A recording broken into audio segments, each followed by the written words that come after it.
এতটুকু বয়সে অনেক অভিজ্ঞতা হয়ে গিয়েছে। জীবনে অনেক মানুষকে ভালোবেসে দেখেছি, কিন্তু তারা ভালোবাসা পাওয়ার যোগ্যই না। ভুল মানুষের পেছনে ছুটে অনেক সময় নষ্ট করে ফেলেছি, কিন্তু জীবনের যে বাকিটা সময় পড়ে আছে, এতটুকু সময়ের মধ্যেও সঠিক মানুষটিকে বেছে নিতে পারি না।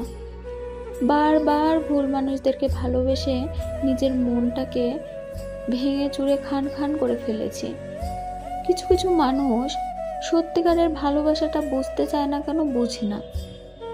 যারা অভিনয় করতে পারে তাদের কাছে সেই ভালোবাসাটাই সেরা, কিন্তু আমরা যারা প্রকৃতভাবে কাউকে ভালোবাসি এবং তাদের কাছ থেকে কষ্ট পাওয়ার যে অনুভূতিটা, এটা কেবলমাত্র যারা সত্যিকারের একতরফা ভালোবেসেছে তারাই বুঝতে পারে, তাই না?